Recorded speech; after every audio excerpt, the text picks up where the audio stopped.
কলকাতা শহরের বুকে অন্যতম আকর্ষণ হলো ঐতিহ্যবাহী কলকাতার আন্তর্জাতিক বইমেলা, যা বিশ্বের দ্বিতীয় বৃহত্তম।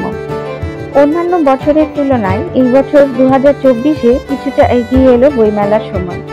47তম আন্তর্জাতিক কলকাতা বইমেলা শুরু হয়েছে 18 জানুয়ারি করুণাময়ী মেলা প্রাঙ্গণে, চলবে 31 জানুয়ারি পর্যন্ত। সময় দুপুর 12টা থেকে রাত 8টা পর্যন্ত।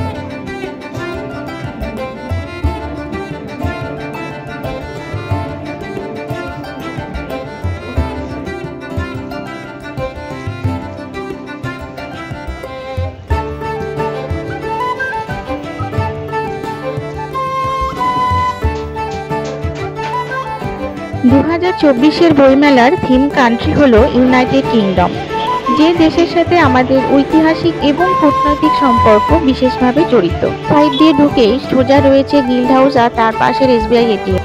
প্রতি বছরের মতো এবছরও পৃথিবীর নানা জায়গা থেকে বিভিন্ন দেশ অংশগ্রহণ করেছে। এর মধ্যে রয়েছে America, France, Italy, Spain, Peru, Argentina, Australia, Thailand এবং প্রতিবেশী দেশ বাংলাদেশ।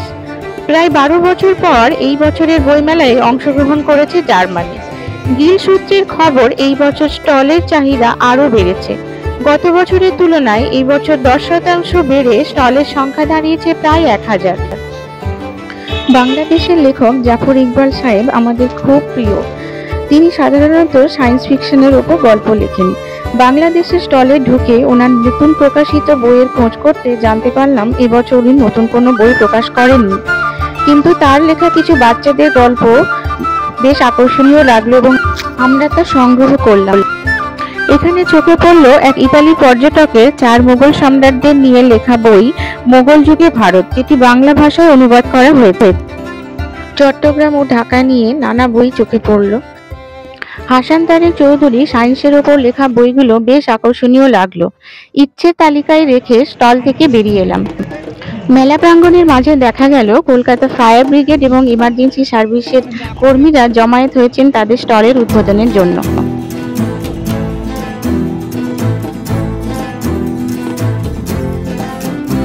কলকাতার বইমেলা আন্তর্জাতিক হলেও বেশিরভাগটা জুড়েই থাকে বাংলা বইয়ের প্রাধান্য।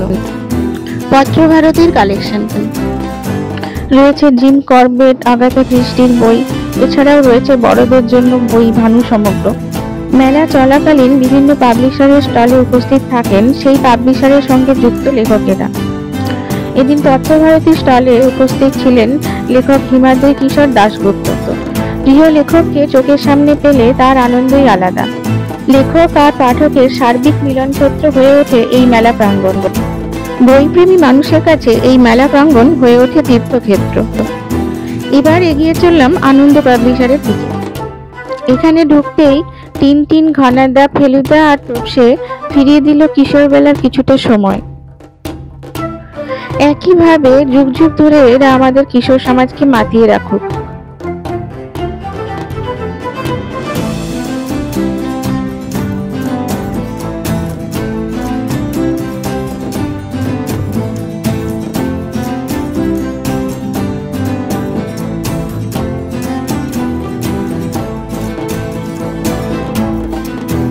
ধীরে ঢুকতেই নজর কাড়লো সামনেই রাখা ছোট ছোট সাইজের বইগুলি, যেগুলি বাণী বসু লিখেছেন মহাভারতের বিভিন্ন চরিত্রদের নিয়ে। বইয়ের পাতা উল্টাতে উল্টাতে জানতে পারলাম কালিন্দী হলেন মহারাজা শান্তনুর দ্বিতীয় স্ত্রী সত্যবতী, যার নামকরণ করেছিলেন পিতামহ ভীষ্ম।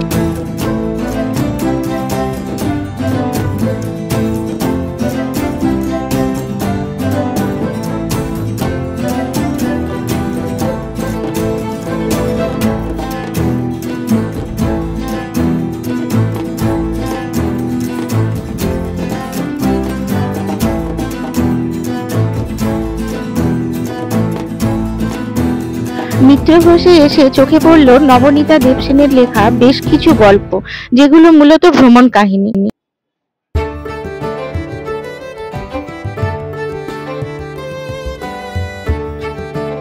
চোখে পড়ল নানা জায়গা থেকে বইমেলায় পৌঁছানোর বাসের চার্ট। মেলা প্রাঙ্গণের মাঝে রয়েছে জাগো বাংলা স্টল এবং স্টেজ।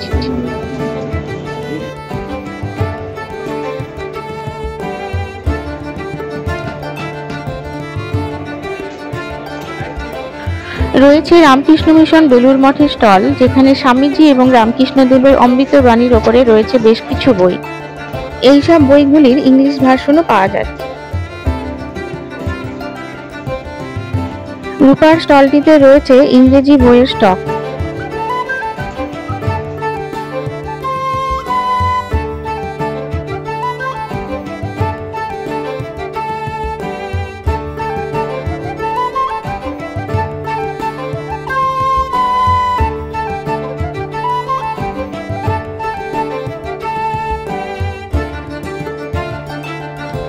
দেব সাহিত্য কুটির মানে বইয়ের তালিকায় শিশুদের প্রাধান্য।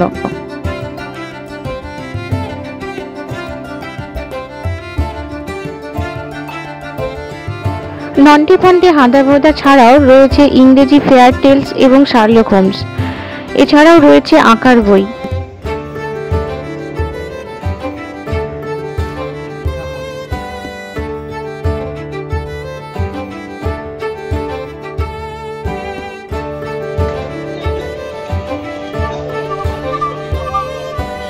চোখে পড়ল একটি বই, ইতিহাসের পাতায় হারিয়ে যাওয়া পৌরাণিক নগর তাম্রলিপ্ত অমরাবতী। পত্রভারতী আনন্দ ছাড়াও মেলায় ছিল বেশ কিছু ছোট ছোট পাবলিশারের স্টল, যেমন অন্তরীপ, গ্রন্থকুঠির ইত্যাদি। ঘুরতে ঘুরতে খিদে পেলে রয়েছে ফুড কোর্ট, বাংলাদেশের স্টলটির ঠিক পিছনে। দীপ পাবলিশার্সে পাওয়া যাচ্ছে শীর্ষেন্দু মুখোপাধ্যায়ের নতুন বই ছুটির দিনের গল্প।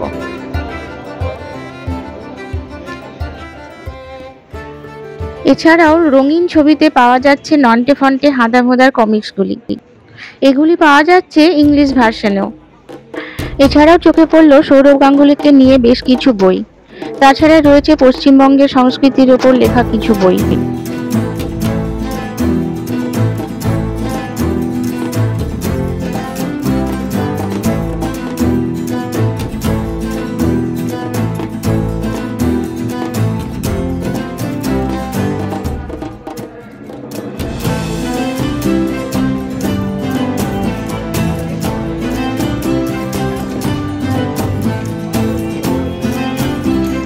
মেলার যে দিকটায় করুণাময়ী বাস টার্মিনাস, সেই দিকটায় রয়েছে চিলড্রেন্স প্যাভিলিয়ন।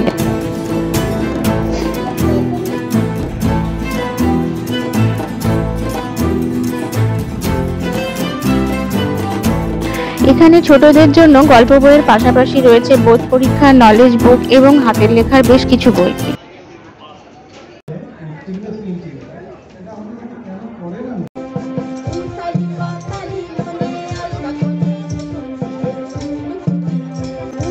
কালার তো যে কোনো পোস্টার পেপার, পোস্টার কালার।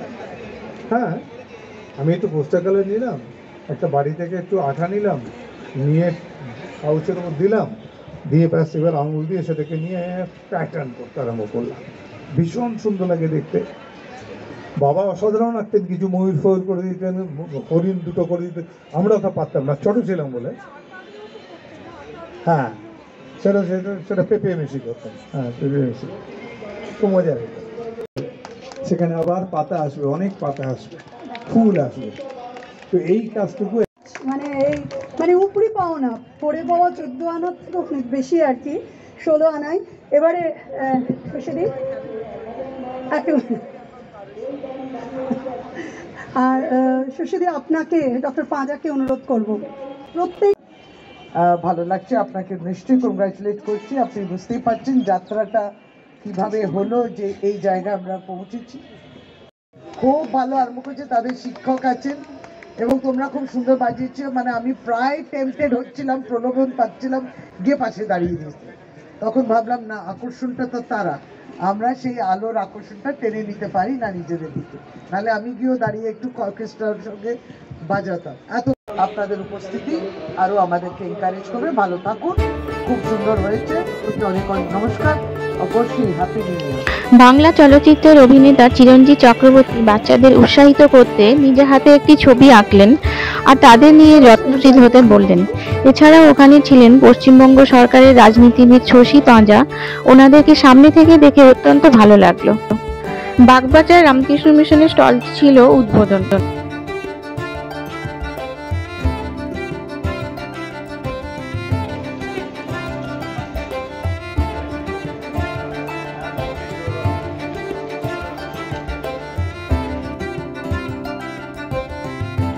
বসাকে এসে চোখে পড়ল অভিনেতা চিরঞ্জিত চক্রবর্তীকে নিয়ে লেখা একটি নতুন বই।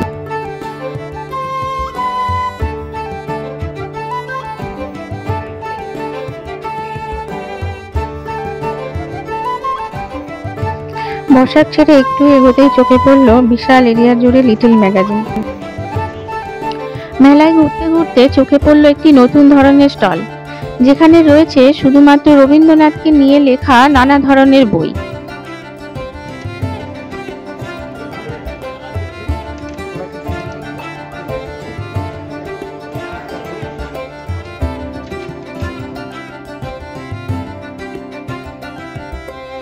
পারুল প্রকাশনী স্টলটি ঠিক যেন বুক শেলফে সাজানো বইয়ের মতো। এখানে রয়েছে বাচ্চাদের জন্য জিকে, ম্যাথ অলিম্পিয়াড, কম্পিউটারের নানা রকমের বই।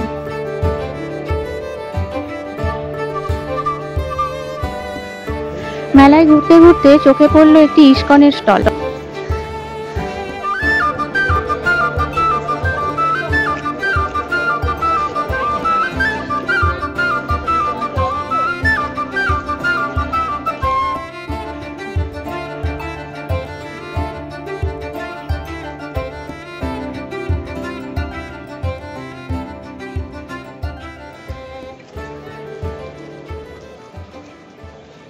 স্টলগুলি ঘোরা শেষ করে আস্তে আস্তে মেলার ঠিক মাঝখানে এগিয়ে চললাম।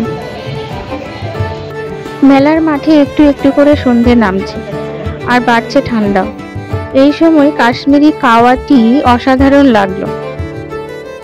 এই চাটা ছিল বেশ অন্যরকম, অসাধারণ সুগন্ধযুক্ত, আর তাতে ছিল আলমন্ড বাদামের গুঁড়ো। মেলার মাঝে পুরোনো দিনের বাংলা গান ভরিয়ে রেখেছে মেলার পরিবেশকে।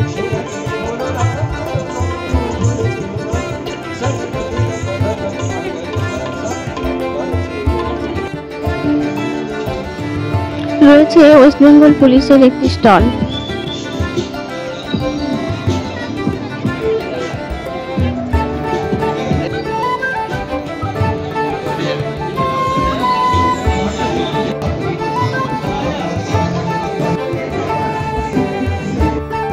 একটির পাশে রয়েছে ওয়েস্ট বেঙ্গল ট্যুরিজমের একটি স্টল।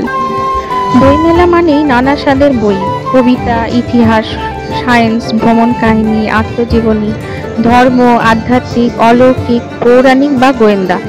এখানে খুঁজে নিতে হবে নিজের পয়েন্ট অফ ইন্টারেস্ট।